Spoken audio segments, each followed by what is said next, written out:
If you've ever dreamt about earning passive income, i.e. money that isn't directly connected to selling your time, then this episode is going to be one that you don't want to miss. Now, if you've ever thought about taking what you deliver for your clients and turning it into an online program, a course, or a membership site, then that's what we're talking about today. I'm excited to have David Miles from the PPC Machine, who is actually our second repeat guest.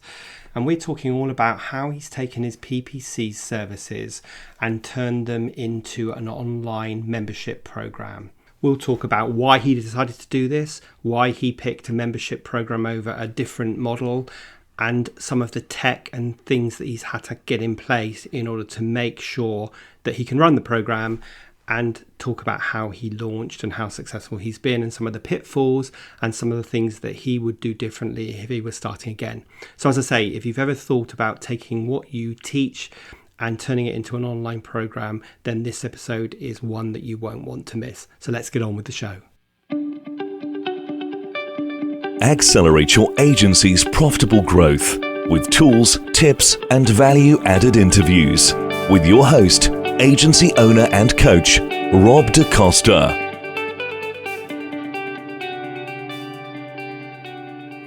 So welcome to today's episode of the Agency Accelerator Podcast. I'm really excited to have back with me, in fact, David Miles from the PPC Machine.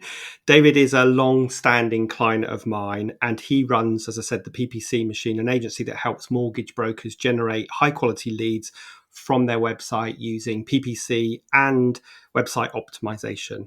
Now, David was actually one of my first guests on the podcast in episode 6, where we talked about niching, and David shared the benefits he's seen since niching into the mortgage broker sector. So welcome, David, and welcome back, David. And is there anything else you wanted to add to my introduction?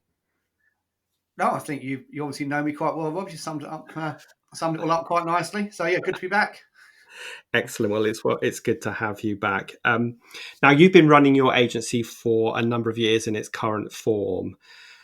And today we are talking about taking kind of like the bricks and mortar work that we do and moving it into some kind of online program. So I was really interested to hear from you what the catalyst was for you to begin exploring creating some kind of online program or online community for your audience.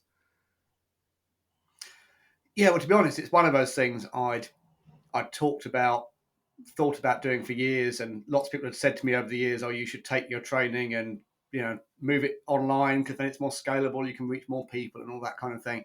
And I suppose, as with a lot of people, the sort of catalyst for doing something that you've talked about for a long while was when the pandemic hit last year, because obviously, well, that did two things. Firstly, in that initial 4 or 6 weeks when the business world just kind of stopped, regardless of what kind of business you're in, everyone seemed to just stop and no one wanted to commit to anything and the world ground to a halt. So that obviously gave people like me a lot more time to think about, okay, well, now I've got the time to do X, Y, and Z that I've talked about for years. And of course, the other thing was I physically couldn't deliver one-to-one training to people anymore, which, although it wasn't solely what the business was about, it was a significant part of it. So those things together really gave me the opportunity and the kick up the bum to actually get on and start thinking, right, how can I take what I've been doing in training rooms and one-to-one with people over the years and turn that into an online offering? Yeah, I guess it's a sort of panacea that many people see with an online program, in that they are limited by their time when they're doing what you and I do, which is typically one-to-one work with clients, whether that be training or coaching or actually doing the work for them as a consultant like you do when you're running a PPC campaign for a client. And if we take it online, then there's this promise of kind of making money in your sleep and, being much more scalable. And I guess you and I both know that promise is a bit of a misnomer, really. So I think the first thing I would say to people, to our listeners, is that if you've ever dreamt about creating an online program, then absolutely go for it. But realize that, it's a different kind of effort and work that you need to put in to get the revenue as opposed to the one-to-one work. So now you settled on a membership model in the end. So I'm interested to know why that was and what other models you explored, because I guess if someone is thinking about taking their consultative work that they do and creating an online program, then they will be thinking about these different models. So how did you explore and conclude that a membership model was the right thing for you? Yeah, so obviously there's two ways you can sell online training or online courses. Yeah, there's the selling it as a one-off thing. Yeah, here's my course, give me £1,000, have my course. Or there's the membership model, which is what I went for. But as you know, Rob, obviously initially I went down the more traditional sell it as a standalone course. And the reason, there's a few reasons I transitioned to the membership model really. Firstly, the biggest reason I think is the membership model allows me to offer more support and ongoing help to the people who buy the course or buy what is now a program that includes the courses as one of its elements. And the reason why I think that's so important is one thing I learned very early on when I was doing face-to-face training, and I was running public training courses where on things like Google Ads and social media and stuff, and we'd have 10 to 20 delegates on each course. And the busiest point in the day for me as the trainer on a full day course was always the lunch break, because the lunch break was when the people who had a question that perhaps they were too shy to ask in front of everyone else, or they'd reflected on something while they were having their sandwich and thought, actually I didn't understand that bit, that would be when they'd all come over and want to talk to the trainer. So if anyone listening to this has ever run public training, you'll know as well as I do, you don't really get to eat lunch. That's your that's your full-on part of the day. You can relax when you get back into the training room. And I thought, well, that's something that the online courses, that bit doesn't exist. The lunch break doesn't happen. And so what I didn't want was people to buy a course and then never do it or never finish it, because I suppose you could argue either way, I've got their money, so why do I care? Well, actually, because my reason for doing this is I want to actually have people learn new skills and be able to do this stuff themselves. And so I actually want people to finish. Yes, I want the money, but I want them to finish the course as well. And so that's why I thought if I turn it into a membership, then I can offer that ongoing support and hand-holding and coaching to help them through the courses. So that was one reason for it. And the other reason was I felt if I sell it as a standalone course, it's kind of set in stone that this is what you get. Whereas I know that the nature of what I train on, the digital marketing world is always changing and evolving and new things are coming along. So I wanted to be able to say, well, this is the training you get as a bare minimum, but I'll be adding new stuff as time goes on, as new things happen, as I learn new things, as new things come out, whatever. And of course, that only works if people are on a membership model, because otherwise you're just obviously giving people new content for free all the time. Yeah. So yeah, there are two main reasons really. And just share with the listeners the sort of structure of your overall program. So when someone signs up, what do they get? What are the various component parts? Yeah, so it's aimed at mortgage brokers and financial advisors who want to generate more inquiries, more leads from their own websites, basically. So when someone first joins the program, they get what I call a road mapping call with me, where it's a half-hour call to work out where they're at the moment. Because that's the other thing, people join the program, some have done no online marketing, some have done a fair bit, and that's why, again, with a membership, you can flex it around what fits each individual. So I help them work out where they're at the moment, what their priorities should be, and then they've got access to a whole library of online courses covering all the different things. And the road mapping call allows me to recommend to them, you should start with this course or that course, because I don't expect people to work through from course number 1 to course number 20 or whatever necessarily in that order. It might be that I talk to one person and it's clear that they don't have a good value proposition on their website. So I would say to them, right, go and do the course on value propositions. Or maybe, they've got a great website, but they're trying to run some Google Ads. So I'll say, right, go and start with this course on Google Ads. So I can point people in a different direction. So they've got that whole library of courses. But the most important thing they get as part of the program is once a fortnight, they get a group coaching call online with me and the other brokers. And the idea of that is each time they're hour-long call, and each time I have a sort of starter topic that I talk about for 20, 25 minutes, a bit of live training. So like the one we did a week or so ago, I was talking all about how to use email marketing. A couple of weeks before that, we were talking about how to write better copy for your website. And then the second half of the call is people asking questions, either on what I've just spoken about or whatever they're working on at that moment. So, we had someone on the call last time who'd been setting up some Google Ads campaigns, wasn't getting as much traffic from it. as they thought they should do, and I sort of looked at it live on air with them and said, right, well, if you change this and this and this, so obviously all the others are learning from that as well, and that's what I think sets it apart from just paying £1,000 for an online course. And there's a community as well, online community where people can ask questions, get support and answers from me and other brokers and everything. Yeah, so some good structure, and obviously that's a similar structure to my coaching program, the Self-Running Agency. I think people buy courses and people buy books with great intention of reading them or completing the course, and then life gets in the way and they never do it. And there's this whole group of kind of course collectors that probably you and I have both been guilty of, and I know lots of listeners will relate to that. And so whatever we can do to encourage people to actually follow the content and implement the content and participate in the forums and the group calls and so on, the better, because at the end of the day, this is about, like you say, people making a difference in their business through the content that you offer. Exactly. The way I view it is if you've got those fortnightly coaching calls, if all you do as a bare minimum is come to those, at least it means once a fortnight you're spending an hour working on your business and working on your marketing. But so however much life gets in the way, you've got that kind of rock in my diary. Yeah. And often you only have to do one thing. We did a coaching call a couple of months ago about the importance of social proof and online reviews. And one of the guys on the call took one idea that I'd given, actually went away and implemented it, and got an extra 80 odd reviews on his Google reviews within 24 hours. So whereas if he hadn't come to that call, he could have done that at any time. And the idea I gave wasn't rocket science, but if he hadn't come to that call, he'd never have got around to doing that.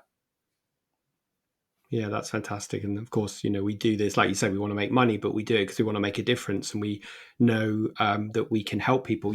For me, the catalyst of creating my course, the Self-Running Agency Implementation Group, was because I was having so many of the same conversations over and over again with my private coaching clients that I thought, is there a way we can expedite this and we can actually save some time on our private calls by me saying, well, actually go watch module 3, lesson 4, because that you can dig into that in your own time at your own pace. There's lots of associated downloads. So that was my catalyst. And I call my group an implementation group because it is all about doing. It's not just about watching. In fact, I don't want people to watch these programs from A to Z, because a lot of people do watch courses from A to Z. They have great intentions of implementing what they've learned, and then they don't implement it. So I'm much more like, watch a 10-minute lesson, go and implement it, and then move on to the next thing. So tell me, so you've launched this program. That's not unique. Sorry, go on. No, that's not unique to the online world either. I mean, going back to the days when I ran a traditional training company, we found the same thing there, that people would come on a course and they would leave with all good intentions, but they would have what we call FTI, failure to implement. And one of the things I actually did there to try to address that was I remember doing it with the Google Ads course and saying, right, if you've come on my full day Google Ads training course, if you want, you can upgrade and come back for a half day implementation workshop, a few days later or a week. And that people found that really useful, because they turned up to our offices with their laptop and we spent half an hour putting into practice what they'd learned. Yeah. And it did two things. It meant, A, they'd got that time blocked out to do it, but also, crucially, I and the other trainers were on hand. So if they got stuck or needed reminding of something, you could do it. And that's kind of what I'm trying to recreate here, really, with, in the online world. Yeah, that's great. I think, anything we can do to encourage people to take action, not just learn, is really good. So now I think you've been running this program for about, 6 months now. So tell us how it's going. So we launched beginning of November. It's going really well. The numbers of members are growing month by month. We've not as yet done huge amounts of marketing around it. I'm just starting to have a bit more of a kind of push to get more people on board. But primarily, the people who've joined so far have been people who were already aware of me and what I do, were already on my mailing list. Perhaps come some of my free Facebook lives and stuff like that. And they're the people who've said, yes, we'd like more of this, basically. So they're the ones who've joined. Right. And what would you say, like reflecting back on the last 6 months, what would you say the hardest part of putting this kind of program together, launching it, and then marketing it is? Well, funnily enough, I don't think creating the content is the hardest part, even though that's probably what most people, if there are people listening to this thinking of doing this, I bet the thing that's putting them off is thinking, oh my God, I've got to create a whole load of online courses. I can't possibly do that. I don't have the skills. I don't have the time. I don't have the whatever. I don't think that is the hardest part. And again, another beauty of the membership is you don't have to launch with everything completely finished. If you've got your core offering of courses there, and again, if it's a membership like mine, where it's not all about the courses, it's more about the fortnightly coaching, then you don't need to have this huge finished product before you launch. So I think that's one thing I've learned, is that the thing I thought would be the biggest challenge or the biggest hurdle actually wasn't. I would say the hardest thing is probably, is getting people to engage, getting them sort of join in the community and come to the things, because I know that those who do turn up to the coaching love it and get great value from it. But as with all these things, there's always some who aren't able to make it or don't turn up, and that's the hardest thing. Is you can take a horse to water, can't you? But Yeah, so I would completely. And I know from I talking to completely. membership owners, they have similar problems. So Yeah. I completely agree. I mean, I always makes me laugh that the hardest thing, the way I run my program, is like people have to submit their questions in advance of our group calls. And it's sometimes like getting blood out of stone. I always get the questions and they always come in at the last minute, but sometimes they're literally coming in at 9 o'clock when the call's at 10, even though I start sort of reminding everybody the week before. I think a really good bit of advice that you just shared there is that you don't need to have everything ready. In fact, if you're launching a program yourself, you need to create a minimum viable offer, which is something that you can start selling and is the bare bones of your program, because the input you get from your members is really going to help you shape what the future of it is and what new content you need to create. So like you said, a lot of people will probably thinking, I've got to create this massive compendium of A to Z of all this content and it's going to take me months and months and months, and therefore they never get going. But the truth of it is you don't need to have everything ready. And actually, my program isn't a membership program. It's a sort of like a 9-month program. And I still am adding content, and I've been running my program for a year and a half now, and I'm still adding new content as I feel it's relevant. I think another piece of advice I would give is that no one is going to judge how good your program is by the quantity of content. You don't need content about everything. You just need to have good quality content. Talk to us a little bit about the tech, because I think the other thing that puts a lot of people off is all of the component parts that they need to put in place to make this work. So tell us a little bit about the tech that you're using and what you explored. you're right. I think that can be, because there's so many different choices of tech, that I think part of the problem can be it's not even getting your head around how to use it. It's that potential overwhelm of there's just too much choice. The system that I'm using is probably not the most straightforward, to be honest, because I'm one of those people who likes to kind of take the best bit of software for this job and combine it with the best bit of software for this job. And I liken it to back in the days when before MP3s and people listened to music on proper hi-fis and whatever, there were some people who would like to go out and just buy the Amstrad all-in-one system because it was simple and you plugged it in and it worked. And then there were others like me who would like to go out and buy, the Marantz CD player and the name amp and all the different, and then connect them all together. And I'm similar with software. So my setup is perhaps not the most simple, but it works for me. So I use a system called Thrive Apprentice, which is part of the Thrive suite of products that my whole website is built on. So Thrive Apprentice is their module for creating online courses. All my courses are created on that. I use Vimeo for my video hosting. So if I want to create a course, basically I create a PowerPoint slide deck to go with it, like you would for a real world training course, and I go through that. I'm screen recording it. I use a bit of software called Screencast-O-Matic for doing the screen recording, which is really great. It's a low costing. It cost me, I don't know, something like £70 a year, I think, if I had to guess, but it's not a significant amount of money. And that does all the screen recording. It's got a video editor built into it afterwards. So afterwards, you can take the recording you've done, you can top and tail it, you can edit out the ums and the ahs. If you've screwed up a bit of it, you can re-record a narration over the bit that you've messed up. It's dead easy to use. It's not got tons of video editing features, but that's nice because then it's not confusing. But it's got all the ones you need for doing a course creation. I then upload that to Vimeo, and then I can create my lesson in Thrive Apprentice and say, pull this video in. I can put the lesson notes in there. So that's what I use for creating that kind of online content. My group coaching calls, no fancy tech involved there. It's a paid Zoom account, and I set it up as a Zoom meeting. I send the link out and the agenda to people beforehand, and they join the call. And what I do with all of those coaching calls is, because they themselves are an ever-growing library of useful stuff. So I record them all via Zoom's record function, and I just turn those into a video that's available to the members afterwards. And for my community, I use a platform called Mighty Networks, which is kind of like, it's basically where you can create your own private version of Facebook, really. So I use that to host the community. So that's sort of how I do it, with all different components and different bits. Oh, and the other main component is to actually sell the membership and take people's monthly payments. I use Thrivecart, and my plugin for WordPress that runs the member database is called Wishlist Member. That's what it's called.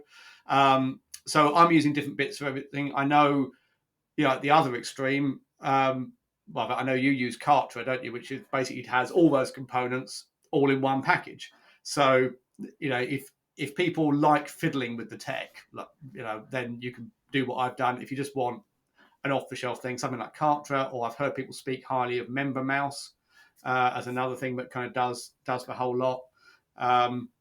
But one of the things I did, early on, was did quite a bit of reading around different membership systems, and then I think it's important to get that right, because obviously migrating from one membership system to another is quite a pain. So I would say definitely get that right. But with the other stuff, if I suddenly decided I didn't like Vimeo anymore, or I wanted to put my courses on a different thing, it wouldn't be that difficult to move the videos from one platform to another or something like that. But moving all your members off one checkout system and one member system to another, that's a bit more of a headache. So put the time and effort into getting that right. Sure. Yeah, good advice. And I will put links in the show notes to all of the tools that David just mentioned in case you want to look at them. And as David said, I think we both went through a fairly thorough assessment. In fact, prior to me moving to Kartra, I used to host some individual training courses on Teachable, which is a specific course platform. So it's a really good platform for taking payments and delivering the content, but it didn't do enough from a membership perspective, I guess. So I decided to move to Kartra, and as David said, Kartra is an all-in-one platform. So I host my videos there, I host my course programs there, I take all the payments there, all my email marketing is hosted in one platform. The advantage of that is it integrates really well and it's more straightforward. The disadvantage is it's not as flexible. So what David sort of talked about was like picking best of breed tools and then connecting them together. And what I do is making the connection piece really easy, but perhaps compromising in some aspects. Although things like Kartra are getting better all the time. And as you said, there's other tools like Membership Mouse, and Kajabi is another well-known tool. So what advice would you give to somebody else if they were thinking about, they're listening to this and they're listening because they thought about, how can I stop selling one-to-one work? How can I take what I know and put it online? What advice would you give them?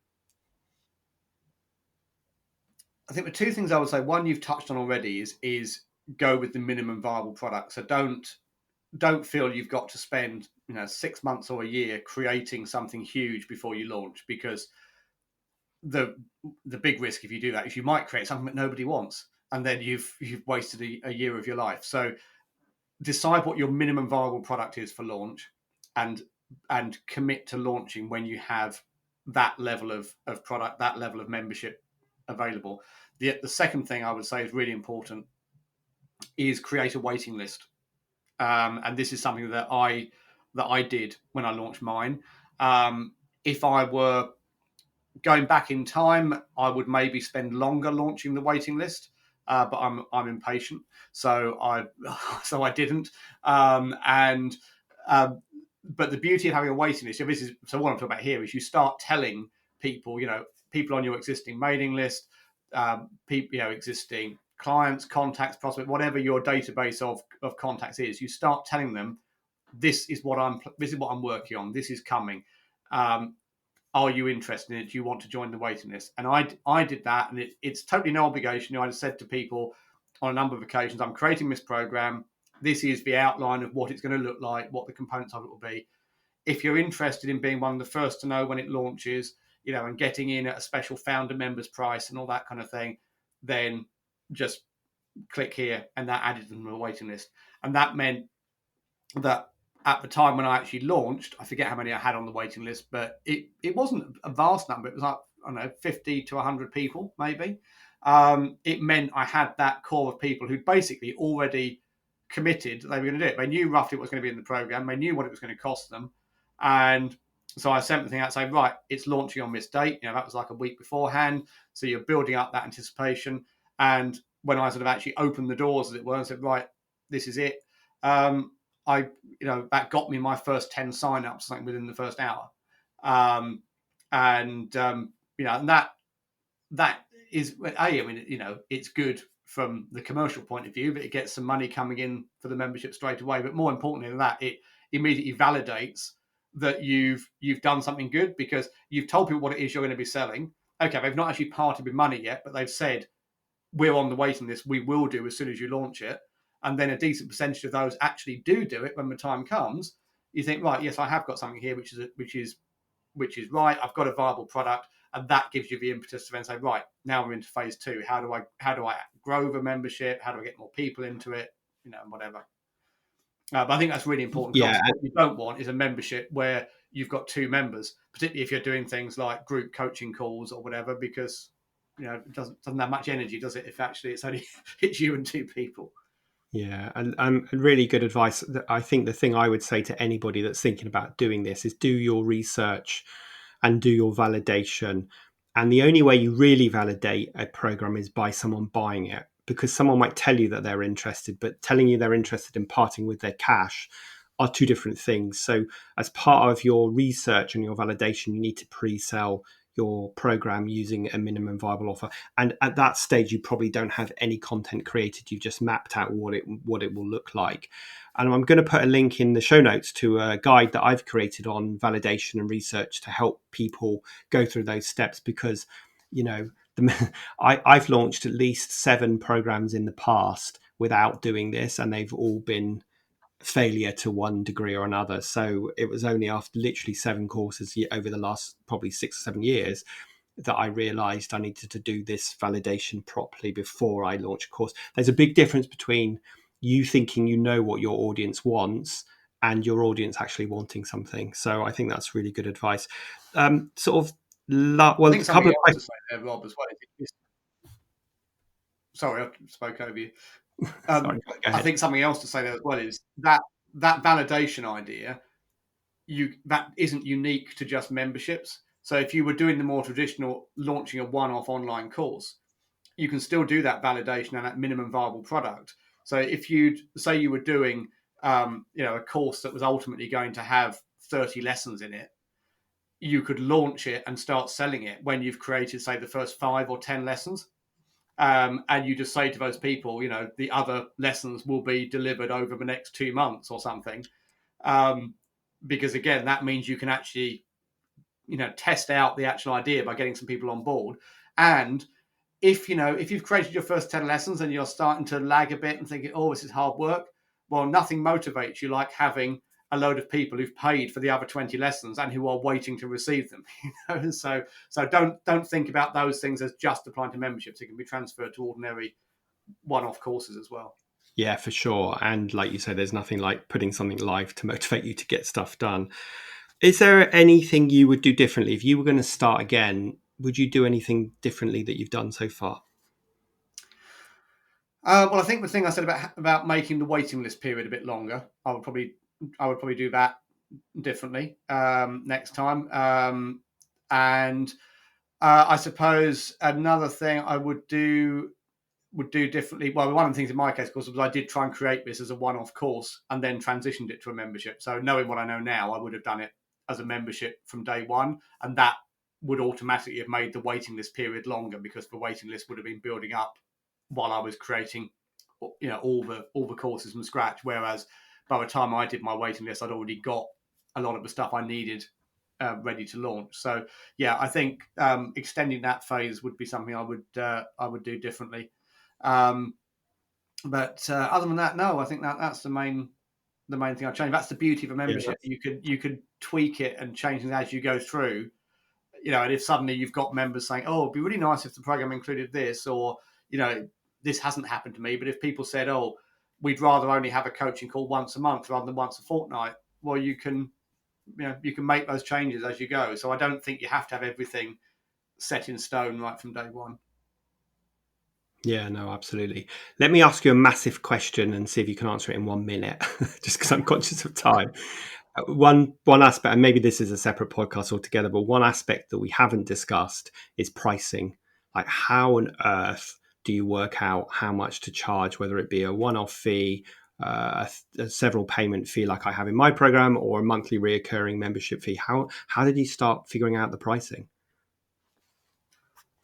I have no idea. It's the short answer. You're right. It's a massive question, and I've read so many different theories on pricing and what you should do and shouldn't do with it. The route I've gone for with it is to try and keep it as something where it's a low monthly amount, because I don't want people to be thinking too hard about A, whether to join in the first place, or B, whether to keep their membership going. I don't want price to be a barrier to them coming on board. What I would say is, don't get obsessed with what each individual person is paying, because if I looked at what someone on my membership gets for the monthly membership they pay, I'm like, I'm selling myself way too cheap. What I do instead is look at what is my total revenue from the membership, and then I think, actually, yeah, that works. So when I look at the time it takes me to go and do 2 group coaching calls per month, for example, I think, yeah, that's actually, I'm content with that as an hourly rate, or whatever you want to call it.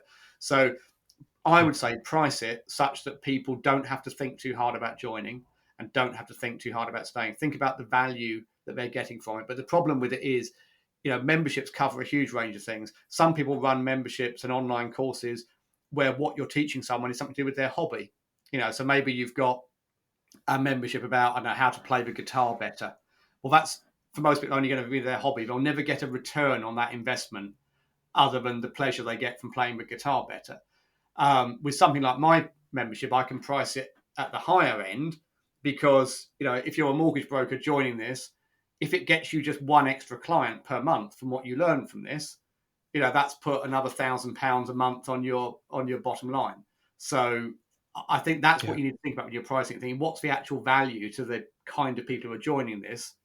How much could it change their business or change their life, and therefore what will they be willing to pay for it? But I would rather, with any membership, have a lot of people paying a lower amount of money than have 10 people paying me £500 a month, because I want that community and that So that I think, yeah, so I agree with that. And of course, one of the ways you can get some sense of pricing for whatever your program is going to be and whatever topic it's going to be, and for whatever market, is just to do some research and find out what other people are charging. That's a good starting point.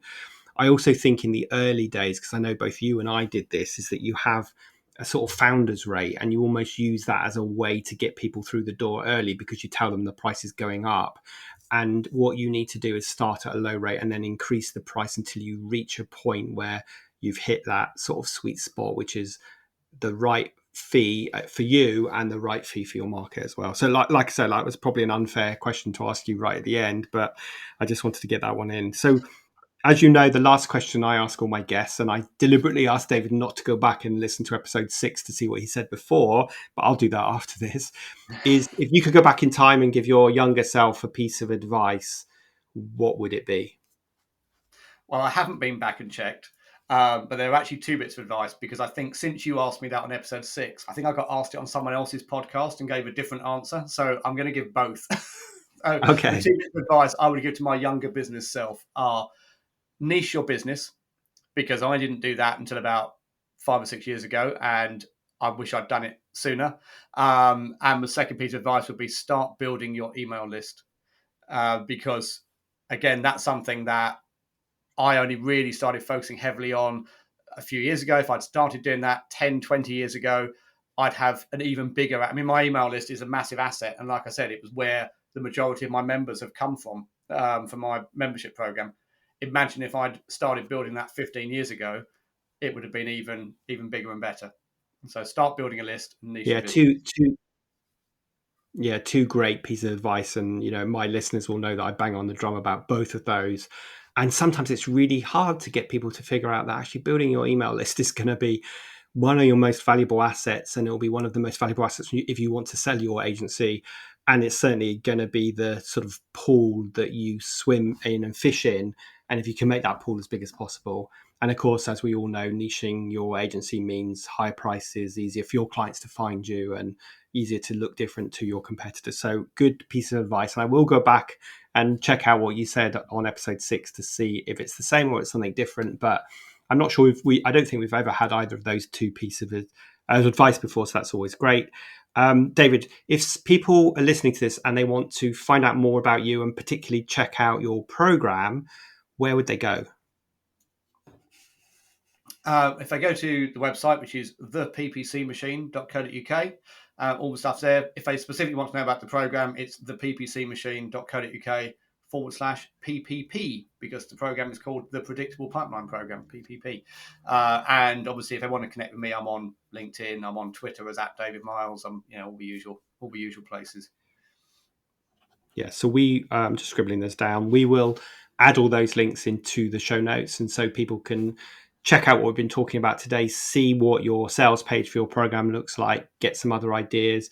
But I wanted to thank you today for joining us, David. This has been a topic that I haven't talked about before, but it's interesting. And I think, like you said, the catalyst has been the pandemic, that more people are starting to think about taking their agency work and moving it online in some form, but they often don't do it because they don't know where to start, or it feels such a huge task. So I hope that the advice you've shared with people today will help them make that journey a little bit more pain-free for them. Hopefully, yeah. No, thank you very much, Rob. It's been a pleasure chatting to you as always. And I hope it's given people some useful advice. We'll see you again soon. Okay, cheers. Bye.